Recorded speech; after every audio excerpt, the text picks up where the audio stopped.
الحمد لله والصلاة والسلام على رسول الله وعلى آله وصحبه ومن والاه، ونشهد أن لا إله إلا الله وحده لا شريك له، وأشهد أن محمدا عبده ورسوله.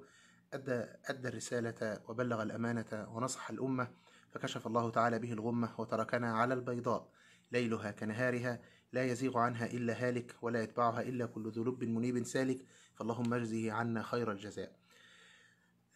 أحباتي الكرام، يعني الحديث ذو شجون والله، لأن كل ما احاول اتكلم في موضوع واركز في موضوع تجد ان في مواضيع تانية يعني لازال حتى هذه اللحظة بعض الناس تبعت لي احاديث يعني كأنه هو بيديني هدية، كأنه هو بيبعت لي هدية. ولذلك النهاردة احبابنا اللي متابعين معانا هتلاقوا انا النهاردة بعت حديثين اتنين عملتهم ستوري عندي كده. وعليكم السلام ورحمة الله وبركاته. ازيك حمادة؟ ازيك حبيبي؟ هتلاقي في ستوري انا عاملها النهارده بحديثين اتنين مشهورين ضعيفين. ويا جماعه يعني في حاجات كده بتبقى واضحه وضوح الشمس. مفيش اي كتاب او اي عالم فقه او عالم شرع معتبر قال ان ملك الموت اسمه عزرائيل. يعني مفيش ممكن تكون اجتهاد من بعض الناس، لكن مفيش حاجه يا محمد اسمها عزرائيل، اسمه ملك الموت. قل يتوفاكم ملك الموت الذي وكل بكم، كما في سوره السجده. ربنا ما قالش قل يتوفاكم عزرائيل، ربنا لا قال جبريل وميكال. فالملائكة ذكرت أسماءها في ملائكة ذكرت أسماءها في القرآن، تمام؟ جبريل وإسرافيل وميكال. إنما ما عندناش عزرائيل دي خالص. فيقول لك فجاءه فقال عزرائيل بسبب اللي هيصلي عليك هخليه يسجد تحت العرش كل دي احاديث موضوعه. والغريب يا جماعه ان لما تيجي تدور عليه يقول لك مش موجوده في كتب السنه اصلا. يعني واحد كده الفها وحطها والناس بتنقلها. فبالله عليكم بالله عليكم، يعني انا عايز اكون كده، اكون يعني كتيبه، اكون مثلا فرقه، نكون ناس المدافعين عن حوض رسول الله صلى الله عليه وسلم. ايه رايكم في الفكره دي؟ تعالوا نعمل كده كتيبه المدافعين عن النبي صلى الله عليه وسلم، كتيبه حرس الحدود زي ما كان المشايخنا الكبار بيقولوا عليها. يعني ناس تذب عن عرض النبي صلى الله عليه وسلم. ما ينفعش كل يومين واحد يطلع يكذب على الله ويكذب على الرسول صلى الله عليه وسلم، وحاجات منتشره ورهيبه وكل شويه واحد يطلع يالف. يا جماعه اتقوا الله. يا جماعة النبي صلى الله عليه وسلم ده مش واحد مع صاحبك في الشغل تنقل عنه كلام بمزاجك. لا يجوز، ما ينفعش. ده مش من توقير النبي صلى الله عليه وآله وسلم. احنا عندنا عروة بن مسعود الثقفي لما دخل على النبي صلى الله عليه وسلم في صلح الحديبية يقول إني دخلت على كسرى وقيصر والنجاشي فما وجدت أحدا يعظم أحدا كما يعظم أصحاب محمدا. مفيش حد بيعظم ملك زي ما كان الصحابة بيعظموا النبي. ليه النبي عندنا هين كده صلى الله عليه وآله وسلم؟ هتقول لي يا شيخ ما تكبرش واحنا، لا يا حبيبي، لا انا بكبر وبقول لك اللي انا عايز اقوله، لان حضرتك ما بتحترمش النبي صلى الله عليه وسلم. اما كل ما واحد ينقل لك اي كلمتين هوب شير وشير في الخير. ايه ده يا اخي؟ توقفوا شويه على كلام النبي صلى الله عليه واله وسلم. النبي صلى الله عليه وسلم ده مش حاجه هينه كده عشان نكذب عليه. النبي صلى الله عليه وسلم قال من كذب علي متعمدا. هتقول ما انا مش متعمد، هقول لك ما انت بعتها لي متعمد ولم تتاكد. انت دلوقتي اصبح في واحد اللي هو انا عمال اقول لك ليل ونهار في احاديث مكذوبه عن النبي صلى الله عليه وسلم.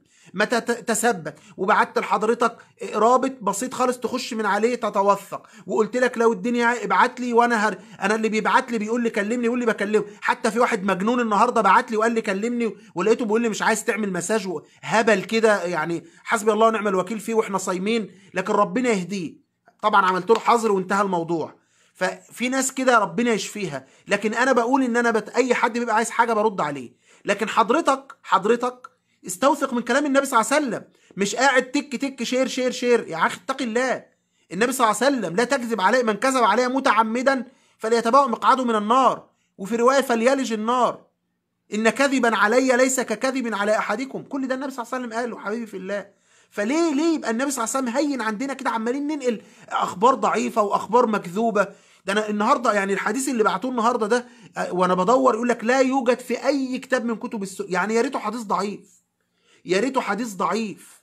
انما ده حديث مش موجود في اي كتاب من كتب السنه، اي كتاب من كتب الاحاديث. يعني يا اخوانا، وعلى فكره هنجيبه. انا يعني احمل على عاتقي مهمه اي حديث من ده هقابله هقوله لحضراتكم سواء كونا بقى فرقه تعمل الكلام ده ما كوناش، لكن هقوله لحضراتكم. لان ده من يعني لا يجوز السكوت عنه. لا يجوز الكذب على النبي صلى الله عليه واله وسلم. واللي باعت لي برضو النهارده ده قصه العباءه، وهذه العباءه اعمت بصيرا وابصرت مش عارف ايه، وكانت كل ده كلام فاضي. بيجيبوا الكلام ده منين؟ وفي كلام بيبقى اول ما تشوفه كده، يعني اول ما تشوف الحديث تعرف انه موضوع، توضع ده مش كلام النبي صلى الله عليه وسلم، ما يطلعش من فم النبي صلى الله عليه وسلم، ده لا يخرج من معين النبوة، لكن تلاقي الناس عمالة تعيد وتزيد. طيب قلنا الحتة ديت وقررنا عليها واتكينا عليها كتير، ولن أصمت عن الكلام عنها. تعال النهاردة أقدم لك طلب لو سمحت.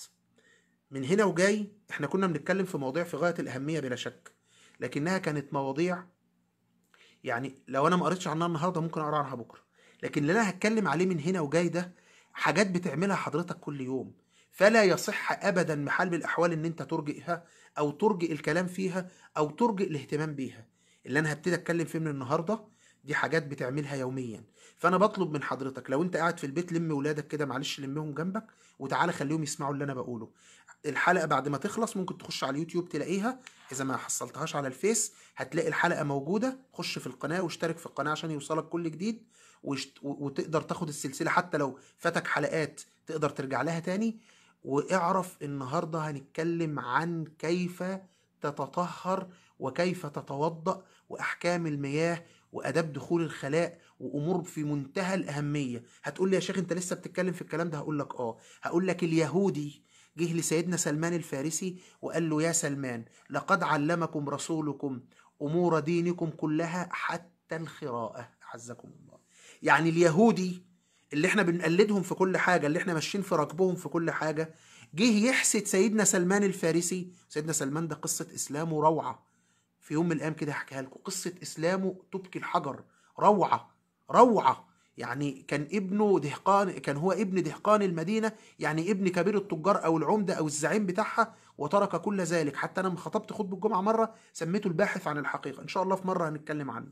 لكن عشان ما نخرجش بره كتير بقول لحضرتك جمع أولادك، جمع كل اللي أنت بتحبهم، شير الحلقة دي على قد ما تقدر، اديها لهم يتفرجوا عليها. واللي من هنا وجاي لأننا نتكلم عن الفروض اليومية للإنسان بيعملها، وكيف تتوضأ وكيف تصلي كما كان النبي صلى الله عليه وسلم يتوضأ وكما كان النبي صلى الله عليه وسلم يصلي.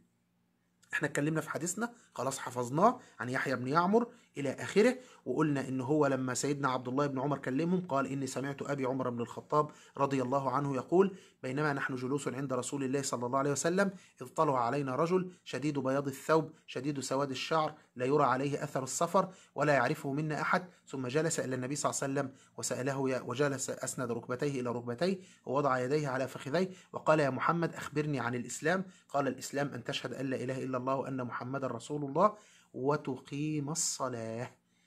هنبتدي نتكلم عن الصلاة وما يخص الصلاة. عايز حضرتك، أنا فاكر كان في حد طلب مني قبل كده قبل رمضان كلمنا عن الصلاة وعن الوضوء والكلام ده، أهو أوانها جه. هنتكلم هوت عن الصلاة وعن ما مقدمات الصلاة وعن كل ما يخص هذا الأمر. ويا جماعة طلب العلم فريضة، يا جماعة من يريد الله به خيرا يفقهه في الدين. يا جماعة الصحابة كان أول ما فيه في الطائفة منهم بتؤمن كانت بتبعت على طول مناديب للنبي صلى الله عليه وسلم يتعلموا العلم ويرجعوا يعلموا ولادهم ويعلموه أسرهم ويعلموه القبيلة كاملة.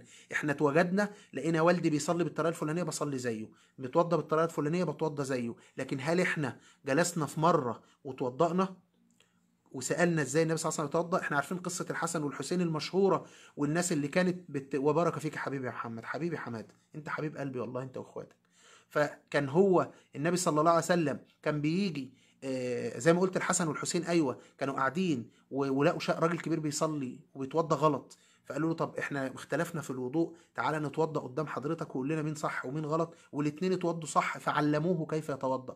القصه دي اللي احنا كلنا سمعناها، قصه يعني من الاثر كده، يعني مش هنقف عندها كتير، لكن شفت الطريقه. انت يجب انك تتوضا كما كان النبي صلى الله عليه وسلم يتوضا. ليه؟ لانه هو اللي قال في الحديث بتاع مالك بن الحويرث في البخاري صلوا كما رايتموني اصلي، وقال خذوا عني مناسككم. فالنبي صلى الله عليه وسلم امرنا نتوضى زي ما كان بيتوضى ونصلي زي ما كان بيصلي ونعمل زي ما كان بيعمل ونتطهر زي ما كان بيعمل.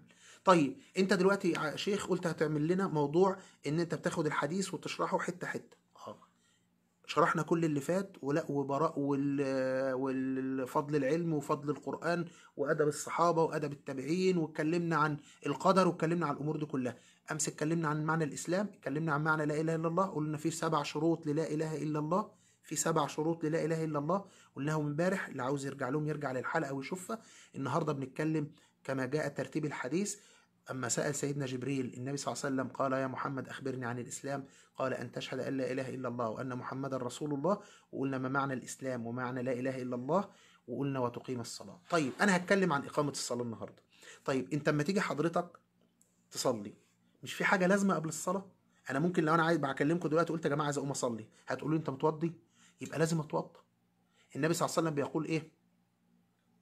مفتاح الصلاة الطهور، المفتاح بتاع الصلاة الطهور. يبقى لازم حضرتك تتطهر قبل ما ايه؟ قبل ما تصلي. يبقى عشان حضرتك تصلي المفروض تتطهر. طب انت لما تيجي تتطهر محتاج منك تتطهر بايه؟ عندك 3 وسائل تتطهر بيهم. اما انك تتطهر بمية، او انك تتطهر بايه؟ بالتراب، صح؟ يبقى انك تتطهر بمية، او انك تتطهر بالتراب اللي هو بنسميه ايه؟ التيمم. او الطريقة الثالثة ايه؟ حد فعرف الطريقة الثالثة ايه؟ ما هو انت ما فيش غير طريقة، ما فيش طريقة ثالثة اصلا، هما طريقتين 2، يا اما تتوضأ بالتراب او بما بالماء، او بما يحل محل الماء. لازم تتوضأ، لازم يتتوضأ بالماء، يتتوضأ اذا فقد الماء بالايه؟ بالتراب اللي هم بيسموه العلماء التيمم. طيب الماء ده احنا واخدينها ببساطة كده خالص، واحدة واحدة اهو. تمام؟ النبي صلى الله عليه وسلم قال ايه؟ الطهور شطر الايمان. يبقى ان انت تتطهر، او الطهور شطر الايمان، نصف الايمان انك تتطهر. فعشان تتطهر قلنا هتتطهر يا اما بالماء يا اما بالتراب. طيب ايه اللي هتطهر بيه؟ الماء. طب الماء اللي قدامي ده، انا دلوقتي دخلت لقيت يا جماعه شويه ميه قدامي. الميه اللي قدامي دي ممكن تبقى ايه او ايه او ايه؟ يعني الميه اللي قدامي دي اقسام المياه ايه؟ العلماء قسموا الميه الى 3 اقسام. ماء طهور، طهور وهو الماء الباقي على اصل خلقته. يعني ايه الباقي على اصل خلقته؟ زي الميه اللي نازله من المطر، دي ميه لا تغيرت، يعني باقيه على اصل خلقتها. عندنا 3 خصائص في الميه، اللي هو اللون والطعم والريحه. فالميه اللي لم يتغير فيها لا اللون ولا الطعم ولا الريحه، ده بنسميه الماء الطهور. يبقى ايه فايدته؟ عشان تعرف دلوقتي فايدته اقولها لك، بس حضرتك تعرف الاول ان الماء 3 اقسام. ماء طهور وهو الباقي على اصل خلقته، زي ميه البحار، ميه المحيطات، الماء اللي نزل من السماء، ميه الابار، دي بنسميه ماء طهور، لانه هو باقي على اصل خلقته لم يخالطه شيء. طيب الماء الطهور ده لو خالطه شيء طاهر، لو جه عليه حاجه طاهره، زي ايه؟ زي انت جبت شويه ميه وعملت عليها شاي، سويت فيها فرخه فبقت شوربه، عملت عليها عصير ليمون، هنا هيتغير شيء منها، او ممكن يتغير صفة او صفتين منها. يعني لو المية اتحولت مثلا لعصير ليمون هيتغير هنا طعمها. لو مثلا المية خلطت بقت شوربة هيتغير برضو لونها وطعمها، ممكن لونها يتغير تبع لون الحاجة اللي انت بتسويها فيها. فاذا تغير الماء ده لونه او طعمه او ريحته حينما يخالطه طاهر، فيبقى الماء ده بنسميه طاهر. تمام؟ فاخرجه عن اطلاقه، ما عادش ماء طهور. يبقى انا خلي بالك، الماء الطاهر والماء الطهور. الماء الطهور هو الباقي على اصل خلقته، لونه وطعمه وريحته ما اتغيروش. لو جيت ضفت عليه حاجه غيرت لونه او طعمه او ريحته، بس الحاجه دي طاهره اصلا، زي الشاي مثلا، الشاي في الاصل طاهر، حطيت ميه شاي في الميه اللي هي الطهوره دي، الميه اللي على اصل خلقتها، فبقى شاي، يبقى هنا طاهر. تمام؟ يبقى هنا طاهر، فبقى من طهور اتحول لطاهر. طب جبت الماء الطهور ده حطيت فيه حاجة نجسة، فأصبح ماء نجس، لأن اضافت له مادة غيرت لونه أو طعمه أو ريحته، والمادة دي نجسة. يبقى أنا عندي أنواع الماء إيه؟ 3. يبقى أنا لما أجي أتوضى ألاقي قدامي ماء، هيبقى الماء اللي قدامي ده إما طهور وهو الباقي على أصل خلقته، وإما طاهر وهو اللي تغير أحد صفاته ال3 اللي هي اللون أو الطعم أو الريحة، لكن لما ما خالطها ماء طاهر، خالطها شيء طاهر. وبعد كده الماء النجس اللي خالطه نجس فغير لونه أو طعمه أو ريحته. عرفنا كده 3 أنواع المياه. دي حاجة بسيطة خالص أهي. طب ال3 أنواع المياه دي أهميتها إيه؟ عشان أنا لما أجي أتوضى لازم أتوضى بماء طهور. اللي هو الباقي على أصل خلقته. يعني هل حضرتك ممكن تتوضى بشاي؟ أقول لك لا. ممكن تتوضى بشوربة؟ أقول لك لا. ممكن تتوضى بعصير ليمون؟ أقول لك لا. لكن الماء اللي خلطه طاهر ده زي بقى عصير الليمون أو الشوربة أو كده، ميزته إن هو إيه؟ ميزته إن هو إيه؟ ممكن يكون مطهر لغيره. يعني إيه؟ يعني أنا مثلا معايا ابني وراكبين العربية، وابني ده مثلا ايه عنده 3 4 سنين، يعني بياكل، وبعدين مثلا ايه اعزكم الله تبول على نفسه، فاصبح الكرسي بتاع العربيه ايه اللي هو تبول عليه دوت نجس. طيب انا معيش ميه، او معايا ميه لكن الميه دي محتاجها للشرب، لكن معايا عصير، العصير ده طاهر لان هو في الاصل ماء خالطه حاجه طاهره اللي هي النوع العصير نفسه، فخلت الماء ده من طهور لطاهر. ينفع اطهر بيه كرسي العربيه؟ نعم. يبقى عرفنا بين الفرق بين الطهور والطاهر. الطهور ده اللي هو لونه وطعمه وريحته ما اتغيروش، ده اللي ينفع اتوضى بيه، وينفع ان انا يرفع الحدث ويزيل النجس. ده العلماء بيقولوا يرفع الحدث يعني اتوضى بيه، بدل ما كنت محدث يعني اخرجت ريح او ما شابه، او عندي جنابه صغرى او كبرى، في الحاله ديت هو يرفع عني الحدث ويزيل النجس. ده الماء الطهور. الماء الطاهر ده بيعمل ايه؟ لا يرفع الحدث لكنه بيزيل النجس. في ماء نجس او في حاجه نجس اسف، جبت رشيت عليها شويه بيبسي، رشيت عليها شويه عصير، يبقى بقت طاهره ولا ما بقتش بقت طاهره؟ يبقى عرفنا هنا ايه الفايده بان انا اعرف بين الماء الطهور والماء الطاهر والماء النجس. ان الماء الطهور، بقول تاني اهو بكرر، انا بجيبها من الاول خالص من بساطه خالص، وعشان كده بقول لك جمع كل اللي حبايبك بعد ما تسمع الحلقه دي، تشيرها وعلى قد ما تقدر مع الناس، خليها تتعلم امور دينها. من يريد الله به خيرا يفقهه في الدين، يفقهه في الدين. فدلوقتي حضرتك عايز تعرف انواع المياه قبل ما تتوضا. الماء الطهور عرفناه، الماء الطاهر عرفناه، الماء النجس عرفناه. يبقى حضرتك عشان تتوضى ينفع تتوضى بلبن؟ اقول لك لا. ينفع تتوضى بميه مثلا ميه شاي، ميه شوربه، ميه مخلل؟ لا. لكن تقدر تزيل بيهم نجاسه موجوده؟ اه. خلاص، يبقى احنا عرفنا ان الماء الطهور وهو الباقي على اصل خلقته، زي ماء البحار والمحيطات والانهار وماء الامطار. الماء الطاهر وما خالطه طاهر، لكنه هو غير في احد صفاته، لكن هو الماء نفسه يظل طاهر.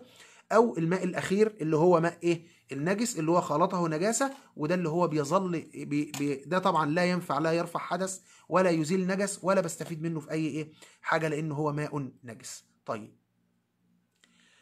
بعد كده نخش في النقطه الثانيه. انا عندي الماء وعايز اتوضى. في قبل الوضوء الله يعزك قضاء الحاجه، قضاء الحاجه اللي هي انك تخش الحمام. مش بقول لك هنجيبها واحده واحده من الاول، في حاجات كتير والله يا جماعه ما بنعملهاش للاسف الشديد، وبنعملها غلط. انا احد مشايخنا زمان قال ان في دكتوره طبيبه كان كل ما تيجي تبقى مع زوجها في اللقاء الزوجي، كانت هي بتخاف على شعرها، فكانت بتلبس فيه في كيس بلاستيك كده بيلبسوه الستات، معرفش اسمه ايه، عشان هي شعرها ما يتعملش. فكانت يعني زوجها ياتيها وتقوم تغتسل وتغسل جسمها كله وتستحمى ما عدا شعرها وتقوم تصلي. طب دي هل اغتسلت؟ قولا واحدا لا. طب دي عليها كام سنة صلاة، وعليها كام سنة غسل، وعليها كام سنة طهارة، وعليها تعرفش. لأن هي ما تعرفش إن الغسل شرعا معناه تعميم الجسد بالماء، وإن لازم الماء يصل إلى أصل الشعر، وإن المرأة إذا كانت بتغتسل من جنابة يجب إن هي تغسل شعرها على قد ما تقدر، لكن ما تنفضش الضفيرة. لكن لو بتغتسل من حيض أو نفاس، لو في ضفيرة لازم تفضها. ده اللي النبي صلى الله عليه وسلم علمه لنا. فدي واحده لا كانت شعرها الميه ما هنا كل ده كده متغطي. طب دي بتصلي؟ طب دي بتتوضا؟ طب بتغتسل ازاي؟ فدي مسائل يا جماعه في غايه الاهميه لازم نبقى عارفينها. طيب دلوقتي قضاء الحاجه، الله يعزك انت عايز تخش الحمام، في 6 حاجات حرام ما ينفعش تعملهم وانت داخل الحمام، او ما ينفعش تعملهم اثناء وانت بتعمل حمام. اول حاجه استقبال القبله واستدبارها. انا منقي كتاب بسيط اللي هو كتاب بداية المتفقه، كتاب بيدي نقط بسيطة خالص. بفكر ان شاء الله بعد رمضان ان كنا من اهل الدنيا نعمل كده سلسلة فقهية، نجيب كل الحاجات دي بالتفصيل، واللي عنده سؤال واللي عنده نقطة واراء العلماء وكذا. بس انا دلوقتي عشان محدود برمضان بعدي عن نقط سريعا سريعا سريعا سريعا. طيب احنا قلنا عشان تقضي حاجتك الله يعزك، احنا قلنا بقى ان انت لازم تتوضى، فالطهور او الطهور شطر الايمان، وقلنا ان مفتاح الصلاه الطهور، فيبقى انسان ومننا لازم يتوضى، فغالبا لما بتتوضى هتحتاج ميه، فجبنا الميه. بعدين هتبقى عايز تدخل الخلاء او الحمام اعزك الله، فهنتكلم على اللي المفروض يتم في موضوع الحمام او الخلاء ده. هتعمل ايه في الحمام او الخلاء؟ في 6 حاجات لا يجب انك تعملها. اولا استقبال القبله واستدبارها. ليه؟ لان النبي صلى الله عليه وسلم نهى عن ذلك. طب يا شيخ احنا دلوقتي عارفين قبله ماشي، احنا دلوقتي في بيوت وفي ساتر وفي جدار فخلاص، لكن وانت حضرتك في بيت بتشتري شقه او بتعمل حمام جديد او بتظبط امورك، حاول دايما تعمل قعده الحمام الله يعزك لا في اتجاه القبله ولا مديه ظهرها للقبله، بغض النظر عن ان في ساتر او ما فيش، من باب يعني ايه ان انت تسد الذرائع وتبقى الامور تمام. فحضرتك اما تيجي تعمل الحمام في بيتك تشوف كده القبله فين، وتخلي الحمام ده في اتجاه مغاير ليها، او قعده التواليت دي في اتجاه مغاير، لا مد القبله وشك ولا مد القبله ظهرك.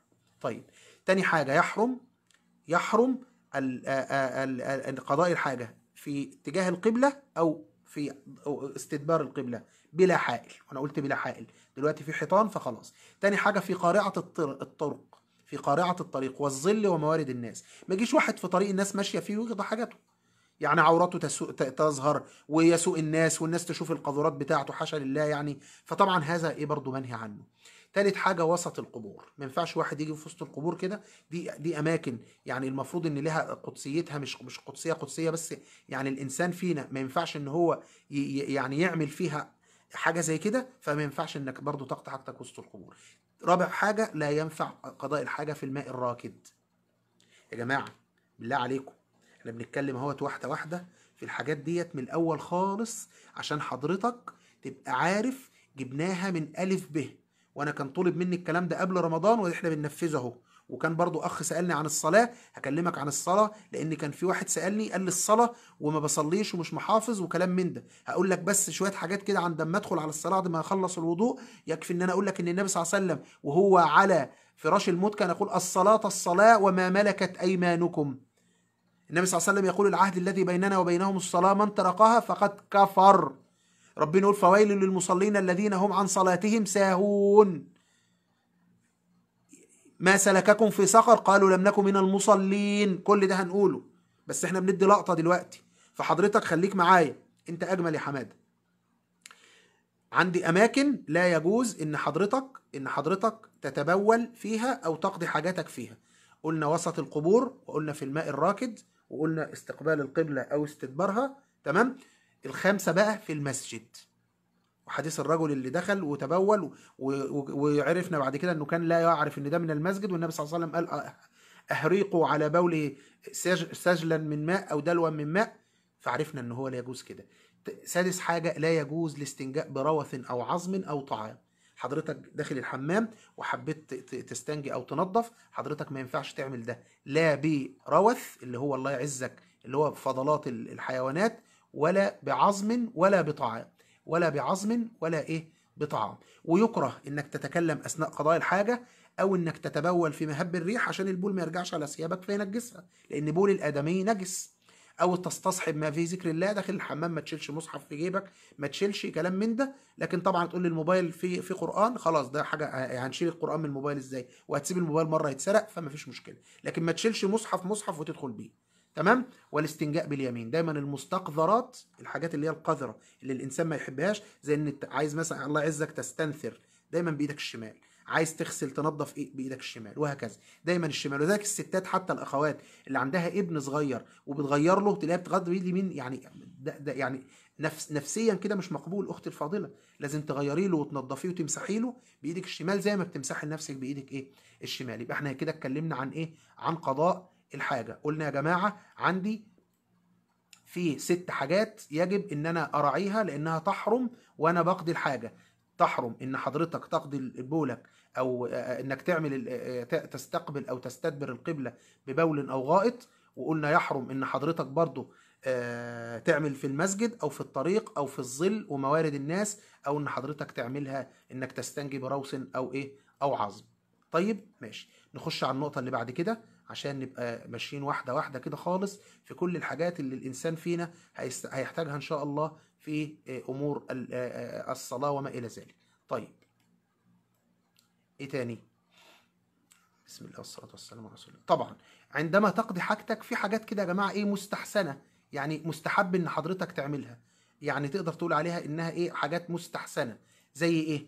زي ان حضرتك وانت داخل تدخل بقدمك اليسرى وتقول اعوذ بالله من الخبث والخبائث، وان حضرتك لما تدخل الخلاء او التواليت دوت تخرج منه بقى برجلك اليمين. تمام، يبقى هتدخل تدخل برجلك اليمين الشمال وتخرج برجلك اليمين، وانت خارج هتقول ايه؟ غفرانك. يبقى هذا ما يخص آداب قضاء الحاجة باختصار. أنا مش عايز أتفرع وأخش في حاجات كتير عشان إيه ما نخشش في يعني توسيعات، لكن إحنا بنمشي إيه في حاجات بسيطة خالص. طيب الضابط اللي بعد كده أو الحاجة اللي هنتكلم بعد كده في حاجة اسمها خصال الفطرة. خصال الفطرة، الحاجات اللي انت يستحب ان انت تعملها عشان ديت من الامور الايه اللي بتعني النظافة الشخصية في الانسان. النبي صلى الله عليه وسلم قال 5 من الفطرة، وفي رواية 10 من الفطرة. تعال نقول الخمسة كده بسرعة. اول شيء فيهم الختان. الختان، والختان ده سنة عن النبي صلى الله عليه وآله وسلم. وسيبك من دعاوى اللي بيقول لك ده الختان ده لا يجوز وعادة جاهلية، كل ده كلام فارغ لا قيمة له، لا قيمة له. الإمام أبو حنيفة قال إذا اجتمع قوم أو أهل بلد على ترك الختان فعلى ولي الأمر أن يقاتلهم. ده مين اللي بيقول كده؟ أنا؟ لا لا مش أنا والله، ده الإمام أبو حنيفة. ربنا سبحانه وتعالى، ربنا سبحانه وتعالى اللي هو بيكلمنا عن سيدنا إبراهيم. سيدنا إبراهيم اللي هو نبي من الأنبياء، صح؟ نبي؟ طب سيدنا محمد بقى بيقول لك عن سيدنا إبراهيم اختتن وعمره 80 عاما بالقدوم. وقال العلماء القدوم دي يا إما اسم بلد يا إما القدوم ديت اللي هو الأداة اللي بيستهلكوها اللي بيقولوا عليها الأدوم. فإذا الختان من عادات الإسلام وإن رغمت أنوف، ويكفي إن كان زمان اللي لم تختتن أو اللي يحبوا يشتم واحد كان يقول له يا ابن القلفاء، يعني يا ابن التي لم تختتن. فالمسألة الختان من الدين، وسيبك من كل الدعاوى الخاطئة. مش معنى ان الدكتور عمل عملية ختان غلط، عمل عملية ختان غلط، ان نقول الختان غلط او الختان حرام. نقول له اعمل زي ما المفروض يتعمل، لكن ما نقولش ان الختان حرام. يعني لو احنا عندنا مثلا طبيب، طب ده الاطباء اللي بتولد ستات وبيموتوا اكتر من اللي بيعملوا مشاكل في الختان. لغينا عمليات الولادة. طلع واحد قال لك الرجالة ما تولدش او ما نعملش عمليات ولادة. اللي بيعمل عمليه اللوز ممكن يتعمل في ناس بتخش تتخدر. انا ليا صاحبي وحبيبي صديقي كل ما ياخد بنج بيبهدل من البنج. لغينا البنج. يعني شويه عقل الله يبارك فيكم. فالختان من الفطره. الاستحداد اللي هو حلق العانه، والنبي صلى الله عليه وسلم وقت للصحابه الا يزيدوا على 40. يبقى حضرتك ما ينفعش، شوف احنا بنتكلم في كل حاجه اهو، ما ينفعش يعدي 40 يوم الا وحضرتك او حضرتك لازم تحلق شعر العانة، سواء كانت بنت ولد متزوج عازب سنجل مارد مش عارف ايه، لازم لا يزيد. الحديث كده وقت رسول الله صلى الله عليه وسلم ألا نزيد على 40. يبقى حضرتك ما يزيدش عندك 40 سنة كرجل أو كأنثى في إن أنت إيه تحلق عانتك، ومعاها إيه بقى؟ نتف الإبط. نتف الإبط ما ينفعش تزيد عن 40 ساعة، حاجة 40 يوم في نتف الإبط. الحاجة الرابعة ايه بقى؟ احنا قلنا 5 من الفطرة، قلنا الختان والاستحداد اللي هو حلق العانة، بعد كده نتف الإبط، بعد كده قص الشارب. النبي صلى الله عليه وسلم قال لك لازم تقص الشارب، والعلماء ليهم مذهبين، ان هو يتشال خالص كده او ان هو ذات ساب ما ينزلش على الشفة. يعني انا شويه كده، يعني انا بحلق شنبي ده مره مرتين في الاسبوع، بسيبه اما يجي ينزل، هو اما بيجي ينزل بقوم شايله ويجي يطوى هكذا. فدي من ضمن الايه الامور اللي هي الفطره. الحاجه الخامسه تقليم الاظافر. لازم تكون ضوافر حضرتك مش طويله. شوف اما تعمل كده ضوافرك مش باينه من ورا. في ناس بقى تلاقي ضوافرها دي حاجه صعبه جدا، حاجه صعبه جدا، ما ينفعش طبعا، ما ينفعش. لازم تكون ضوافرك شكلها نظيف كده وكده، ودي النادين النظافه، ودي النادين الكده. والسيدات اللي بيطولوا اظافرهم بطريقه مقززه هذا ليس من الدين. المفروض كل 40 يوم حضرتك تقلمي اظافرك بالمنظر اللي هو كده. وتلاقي واحد سايب لك شفر كده، سيبك من حته اصل بيسكن تحته الشيطان والكلام ده، الكلام ده ما عليهوش دليل، مفيش حديث بيقول الكلام ده. بس بنقول لحضرتك في حاجه كده، في فطره، دي حاجه اسمها فطره، النظافه والايه والفطره. طيب اتكلمنا في الايه اللهم صل على سيدنا محمد في الفطره. تعال نتكلم في نقطه تانية بعد الفطره. بعد الفطره طيب انا دلوقتي كده متهيالي انا مستعد للصلاه، كده انا متهيالي انا مستعد خلاص للصلاه، مستعد ازاي؟ خلاص انا دلوقتي صليت، اسف اتوضيت، دخلت الخلاء، قلمت اظافري، ظبطت اموري، كل حاجتي بقت تمام دلوقتي. مطلوب مني ان انا اعمل ايه بقى؟ ان انا اتوضى. تعالوا نخش النهارده في الوضوء، وهنكتفي بالوضوء النهارده، وبعدين نتكلم بعد كده ان شاء الله في التيمم والغسل والحاجات التانية. خلينا النهارده بس نتكلم في الوضوء. طيب الوضوء يا جماعه ليه 6 فروض، اللي هي جت فين؟ في الايه. 6 فروض. عشان اتوضى في 6 حاجات لازم تتعمل. هي الايه جايبه 4، هنقول احنا الستة، هنقول احنا 6. طيب اول شيء غسل الوجه، يا الذين امنوا اذا قمتم الى الصلاه. تمام؟ الى الصلاه، هتقوم للصلاه هتعمل ايه؟ هتغسل وجهك، ومن غسل الوجه المضمضه والاستنشاق. احفظ معايا بقى، احفظ معايا واعرف الكلام ده، عشان الكلام ده مهم، عشان لو حضرتك حابب دلوقتي تتوضى او تصلي تبقى انت عارف انت ايه اللي فاتك وايه اللي ما فاتكش. تعرف انت لو سبت حاجه في الوضوء يبقى ده صح ولا غلط، وتعملها ازاي، وتراجعها ازاي، وتجيبها ازاي. احنا بنتكلم دلوقتي، انا قلت يا جماعه اللي فات كله يعني كان خاص بحاجات خاصه بالعقيده، خاصه بالاعتقاد، خاصه بالايمانيات، خاصه بالغيبيات. النهارده بنتكلم على الفقه، وبنتكلم على الامور الخاصه بالتطبيق، التطبيق العملي. حضرتك لو عايز تتوضا، لو عايز تتوضا لازم تعرف اللي انا بقوله ده، لان طلب العلم فريضه. النبي صلى الله عليه وسلم اللي قال حضرتك لو هتتوضا عندك 6 فروض الوضوء، يعني في 6 حاجات لازم تعملها في الوضوء، لا يجوز بحال من الاحوال انك تتركها. اول حاجه غسل الوجه، غسل الوجه ومنه المضمضه والاستنشاق. تاني حاجه غسل اليدين، غسل اليدين، هتغسل ايديك مع المرفقين، وتراعي حته تخليل الاصابع، اللي هي تعمل كده، ان انت تخلل الاصابع. يا الذين امنوا اذا قمتم الى الصلاه، هتغسل وجهك. تاني حاجه هتغسل ايديك. هي على فكره مش حاجات صعبه، بس انت لازم تستحضرها وانت بتعملها عشان تبقى عارف ايه الصح فيها وايه الخطأ، ايه اللي يتساب وايه اللي ما يتسابش، ايه اللي يتعمل وايه اللي ما يتعملش. يبقى حضرتك كده اول حاجه فرض عليك وانت بتتوضا انك تغسل وجهك. تاني حاجة غسل اليدين مع المرفقين، غسل اليدين مع المرفقين. تمام؟ تالت حاجة مسح الرأس ومنه الأذنان، لحديث النبي صلى الله عليه وسلم الأذنان من الرأس. يبقى أنت أول حاجة غسلت وشك، ومنه المضمضة والاستنشاق، دي من الفرائض. تمام؟ تاني حاجة غسل اليدين إلى المرفقين مع تخليل الأصابع، ده تاني فرض. احنا ما بنتكلمش على ازاي هتتوضى. ازاي هتتوضى اقولها لك دلوقتي برضه. اقول لك كيف كان النبي صلى الله عليه وسلم يتوضا، لانه النبي اللي قال صلوا كما رايتموني اصلي، فبالتالي يبقى توضؤوا كما رايتموني اتوضا. تمام؟ ثالث حاجه مسح الراس ومنه الاذنان، حديث النبي صلى الله عليه وسلم الاذنان من الراس. والنبي صلى الله عليه وسلم لم يكن يفرق في المسح بين الراس والاذنين، وكان بيعملهم مره واحده بس. كل الاحاديث اللي كانت بتروي لنا كيف كان النبي صلى الله عليه وسلم يتوضا كانت بتقول ان مسح الراس مع الاذنان مره واحده بس، وهنتكلم في دي قدام سن. طيب تالت حاجة مسح الرأس مع الأذنين. يبقى رابع حاجة غسل الرجلين مع الكعبين وتخليل الأصابع. والكعبين مش مقصود بهم الكعب اللي الناس بتقوله، الكعبين هما العظمان الناتئان على جانبي القدم. في عظمتين كده في تحت كده في رجليك، في عظمتين زي هنا كده، ايوه زي اللي هم هنا دول، ديت هم دول الكعبين. يبقى انت تغسل رجليك من تحت لحد ما تطلع للكعبين دول، اللي هم العظمان الناتئان على جانبي القدم. خامس حاجة الترتيب، سادس حاجة الموالاة. خامس حاجة الترتيب، سادس حاجة الموالاة. يبقى أنا عندي كام حاجة في فرائض الوضوء؟ 6 حاجات. يبقى أنا في 6 حاجات لو أنا بتوضى ما ينفعش أفوت حاجة فيهم، ما ينفعش.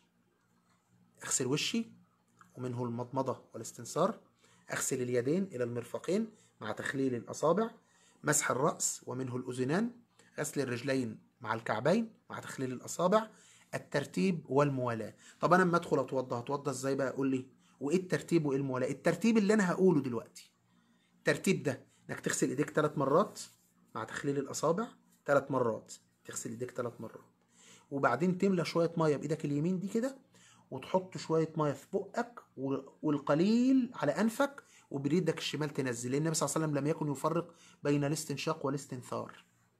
ودي نقط يا جماعة أنا بقول لحضراتكم للأسف للأسف كثير من الناس ما بيعملهاش.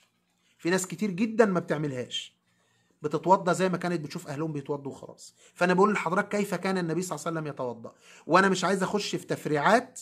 إن شاء الله بعد رمضان نبقى نعمل ونفرع ونجاوب، واللي يطرح رأيه واللي يقول سؤال ونجاوب، لكن خلينا دلوقتي في اللي تعمله اللي هو صح، اللي متفق عليه، اللي ما فيهوش مشاكل. يبقى إن حضرتك تغسل إيديك 3 مرات أهو، 3 مرات، وبعدين تحط شويه ميه في بقك وتفضل شويه كده في انفك، وتنزل بايدك الشمال بمناخيرك، تمام. وبعدين تغسل وجهك من منبت الشعر الطبيعي الى اسفل اللحيه. واحد عنده لحيه زي يجيب شويه ميه كده ويتحلل. طب واحد اصلع، هو برضو لحد من منبت الاصلي هنا كده، ده المنبت الاصلي، تمام. والطبيعي ان الراجل هيكون عنده لحيه يعني، وهيتخللها كده بالماء على قد ما يقدر. بعد ما يتوضا حط شويه ميه هنا كده، تمام. طيب بعد كده غسل اليدين الى المرفقين. هتبدا، في ناس على فكره في نقطه بتغلط فيها ناس كتير، يبتدي لما يجي يقوم حاطيه تحت الحنفيه من اول هنا لغايه هنا بس، واضح كده، من اول هنا لغايه هنا، غلط غلط. لازم تبدا من هنا تاني، من هنا تاني، من اول هنا كده، تجيب من الميه من هنا كده تاني كده 3 مرات و3 مرات. بعد كده تبل ايدك وتمسح على راسك مره واحده بس، مستقبلا ومستدبرا مع الاذنين، مرة واحدة بس. ليه مرة واحدة بس؟ لأن النبي صلى الله عليه وسلم ما فعلها إلا مرة واحدة بس. كل الأحاديث اللي جت كانت بتقول النبي صلى الله عليه وسلم عملها مرة واحدة. كل اللي فات ده بتعمله 3 مرات، إلا دي مرة واحدة بس. مرة واحدة بس. ليه يا شيخ؟ هو النبي عملها كده؟ هو اللي قال خذوا عني مناسككم، هو اللي قال صلوا كما رأيتموني أصلي، هو اللي جاب لنا الدين، فاحنا بنقلده. ليه؟ ما تعرفش؟ مش لازم تكون عارف السبب، هو بيعمل كده صلى الله عليه وآله وسلم. وهم 3 مرات لا تزيد عنهم، لأن النبي صلى الله عليه وسلم من زاد على 3 فقد أساء وتعدى وظلم. يبقى حضرتك أنا بتكلم اهوت بمنتهى البساطة في مواضيع تخص دين كل واحد فينا وهو بيتوضى ويصلي. تغسل ايديك 3 مرات، أنف كده، تغسل وشك، تخلل اللحية، تغسل ايديك، بعد كده شعرك رايح جاي مع الأذن مرة واحدة، بعد كده تغسل رجليك من لحد الكعبين وتتخلل الأصابع، تخلل بين صوابع رجليك كده. ده الترتيب اللي هو شرط أو فرض من فرائض الوضوء. ليه قالوا فرض؟ لأن هي الآية كده، الآية جاية بالترتيب كده. طيب الموالاة، يعني إيه الموالاة؟ يعني إن حضرتك الفرق الزمني بين غسيل كل عضو والتاني يكون أقل من زمن إن العضو ده ينشف. تاني، يعني أنا غسلت وشي، اضرب لك مثل، والمفروض بعد وشي ما اغسل وشي اغسل ايه؟ هغسل ايدي الى المرفقين. جالي تليفون، فانا عارف مستني تليفون مهم، مستني واحد هيبلغني خبر، مستني واحد هيقول لي حاجه، فقمت رافع سماعه التليفون، السلام عليكم ورحمه الله وبركاته. وعليكم السلام ورحمه الله وبركاته. قالوا ايوه مين؟ انا فلان، ايه اللي حصل؟ كذا كذا، فلازم ارد عليه. طيب المكالمه طالت لدرجه ان وشي نشف، هنا بقى يجوز ان انا اكمل ايدي؟ لا، لازم ابدا من اول وجديد. دي اللي بيسموها العلماء كده ببساطه خالص الموالاه. يبقى انت ما تنفعش تغسل، يكون الفارق الزمني بين غسل عضو وعضو فارق اقل من الزمن اللي بيستغرقه ان العضو ده ينشف في الظروف العاديه. يعني ما ينفعش انت واقف بتتوضى مثلا في حته يوم هوا جدا، انت في ثانيه هتنشف، في ثانيه، فنقول لا، نقول لا ده رد ايوه السلام عليكم خلاص وصلتوا الحمد لله قفل، نقول لا عيدوا الوضوء. لا، احنا في الزمن العادي. فبالتالي حضرتك الموالاة اللي هو شرط من شروط او من فرائض الوضوء، ان حضرتك ما ينفعش تغسل عضو ويكون العضو اللي قبله نشف. لازم يكون في فرق بين الوقت والوقت ده اقل من انه هو ينشف. معايا يا جماعة؟ طيب ده الفرض الثالث او الفرض السادس من فرائض الوضوء. يبقى انا لما اجي اتوضى اعمل الايه الحاجات دي. طيب هختم بالحتة ديت ونكمل بكرة. شروط الوضوء. ما هو الشرط؟ الشرط هو ما يلزم من عدمه العدم، ولا يلزم من وجوده وجود ولا عدم. نقولها تاني، الشرط هو ما يلزم من عدمه العدم، ولا يلزم من وجوده وجود ولا عدم. يعني ايه؟ يعني اذا اتعدمت الحاجة دي يبقى ينعدم اللي عليها. يعني بمعنى اصح، اذا انعدم مثلا، اذا انعدم الماء يبقى انت هتعطش، انعدم الشبع انت كده هتعطش. اذا انعدمت الفلوس مش هتشتري حاجه، اتعدم الشراء، اتعدمت الفلوس اتعدم الشراء. نفس الحكايه اذا اتعدم الشرط اللي انا هقوله ده، الحاجه اللي انا هقولها اذا انعدمت يبقى وضوءك مش نافع، يبقى وضوءك ده كانه لم يكن، يلزم من عدمه العدم. اذا انعدم الحاجه دي يبقى انعدم الوضوء. لكن لا يلزم من وجوده وجود ولا عدم، ممكن تبقى الحاجه دي موجوده بس انت ما توضيتش، فبالتالي دي ما تحكمش عليا بحاجه. فببساطه كده الشروط يعني الحاجات اللي لازم تبقى موجوده، والا لو ما اتوجدتش يبقى وضوءك ملوش لازمه. يعني تعال نقول اول شرط من الوضوء ايه. اول شرط من الوضوء ايه؟ انقطاع ما يوجبه. انقطاع ما يوجبه. ايه اللي يوجب الوضوء؟ ان يبقى في حدث، ان الواحد مثلا احدث. طب واحد ينفع يتوضا وهو قاعد يعمل حمام؟ يعني انا الله يعزك قاعد على قعده الحمام وبعمل حمام واقول يلا اما اتوضا؟ ينفع؟ ما ينفعش. يبقى يجب انقطاع ما يوجبه. انقطاع ما يوجبه، يبقى لازم قبل ما اتوضا يكون اللي اوجب الوضوء مش موجود. خلص. واحد مثلا الله يعزك اهوت قلنا بيقضي حاجاته واقف كده في الحمام او قاعد على الحمام، قال لما اتوضا على ما اخلص. حصلت على فكره، حصلت وانا رايتها بعيني مع احد الناس، كان عايز يتوضا وهو يعني انت خلص يا عمي خلص. فسبحان الملك يعني. ف حصلت بقى في موقف من مواقف زمان، يعني كنا طبعا صغيرين وشباب صغير وكده يعني. فواحد حب يتفزلك، فطبعا قلت له انت ازاي يعني؟ فطبعا قعدنا كلنا نضحك عليه ساعتها وبتاع وكلام من ده يعني في مكان ما. فالمقصد ان حضرتك ما ينفعش انك هنا بنقول شرط اهو، يبقى الشرط لو هو لسه بيعمل حمام ينفع يبتدي يتوضا؟ لا ما ينفعش. فلازم ينقطع ما يوجب الوضوء، يبقى خلاص الحاجه اللي هي بتعملها دي اللي هو ايه؟ نزول البول او البراز عزكم الله. طيب تاني حاجه الاسلام. واحد مش مسلم وجي يتوضا، هنقول له خلاص وضوءك ملوش اي 30 لازمه.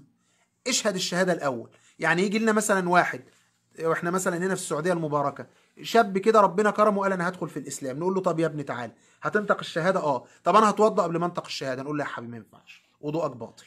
لازم تشهد، تنطق الشهاده الاول، تدخل في الاسلام الاول وبعدين تتوضا.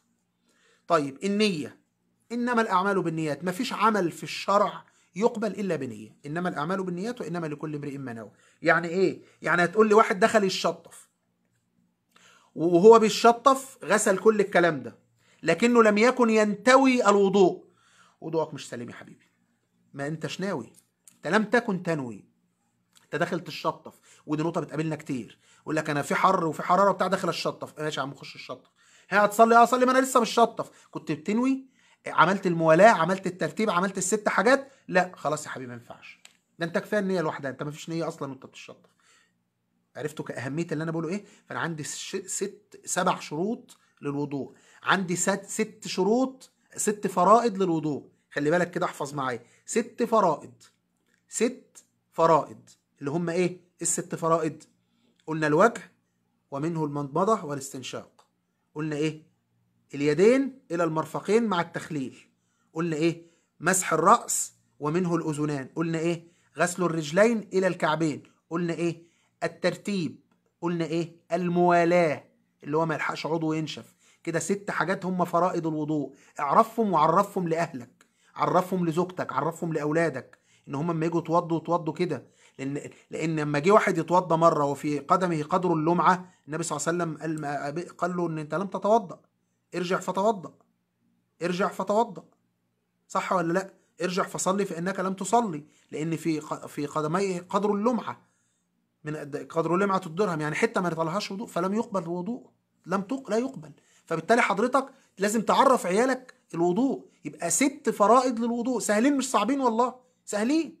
ادي الوش وادي الايد وادي الراس وادي الرجلين بس، والموالاه والترتيب. كيمياء؟ مش كيمياء والله، سهله جدا.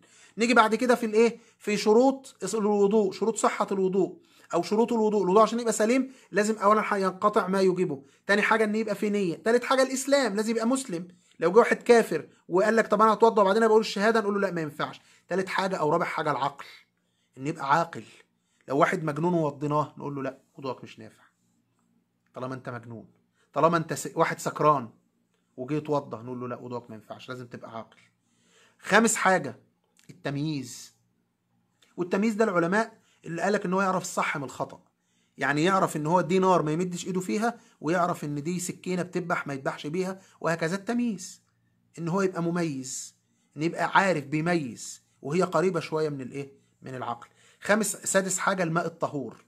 ينفع تتوضى من غير ماء طهور؟ احنا قبل كده قلنا ايه الماء طهور، اللي هو الطاهر لغيره، طاهر في نفسه مطهر لغيره، يرفع الحدث ويزيل النجس. وقلنا ماء طاهر اللي هو طاهر في نفسه لكن غير مطهر لغيره، لا يرفع الحدث لكن يزيل النجس. وقلنا الماء النجس اللي هو لا يرفع الحدث ولا يزيل النجس، وهو ماء نجس اصلا، اللي هو الماء التي خلطته نجاسة. فهنا بيقول لك عشان الوضوء يصح، عايز لك ماء طهور. واحد قام جاب شوية شوربة وتوضى بيهم، نقول له وضوءك مش نافع، ما توضأتش وضوء صحيح، ده اتوضأت بشوربة حضرتك، دي تاكلها مش تتوضى بيها او تشربها.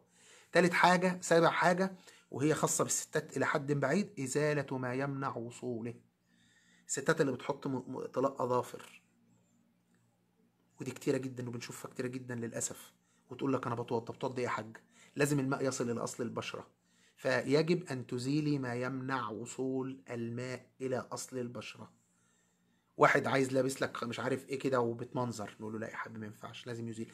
الا طبعا اصحاب الاعذار، اللي هو لابس جبيره، لابس عصابه، واحد، والمراه يجوز لها انها تمسح على الخمار، دي يعني ايه، استثناءات في الشرع ورد بها ادله.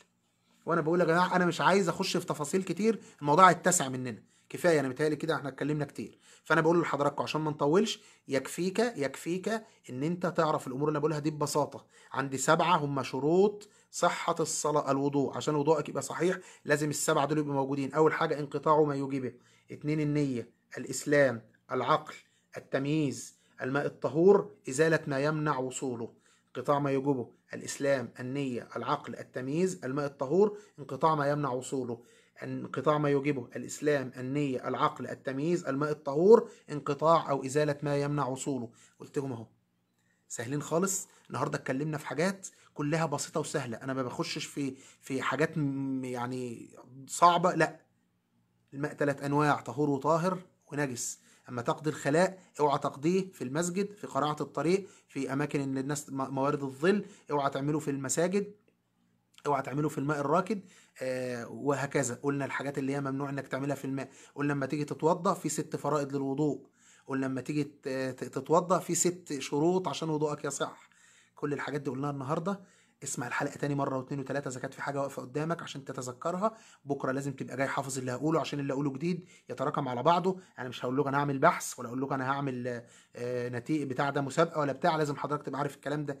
ليه؟ لان مفتاح الصلاه الطهور. مش هتفتح الباب وتخش تصلي اللي هي العهد الذي بيننا وبينهم الصلاه، من تركها فقد كفر، الا اذا كنت عارف الحاجات دي. اتفقنا؟ عرفنا الحاجات دي. بكره ان شاء الله في نفس الميعاد نتقابل نكمل الحاجات الخاصه بالوضوء ونخش على الصلاه. هتعرفوا حاجات جديده، هتعرفوا حاجات كتيره، هتعرفوا حاجات ما سمعتوهاش قبل كده. اوعدكم، لان انا بختلط بالناس وعارف الناس وعارف المشاكل اللي عند الناس وعارف الناس بتقع في ايه. فانا دايما بحط نفسي مكان المشاهد الكريم اللي ممكن يجي على باله، بحاول اجاوبه قبل ما يساله. اي سؤال اي حاجه سيبها لي في التعليقات ان شاء الله اجاوب عليها بكره. اسال الله العظيم رب العرش الكريم ان يعلمنا ما ينفعنا، وان ينفعنا ما علمنا بما علمنا، وان يجعله خالصا لوجهه. سبحان ربك رب العزه عما يصفون، سلام على المرسلين، والحمد لله رب العالمين. اشوفكم على الف خير. السلام عليكم ورحمه الله وبركاته.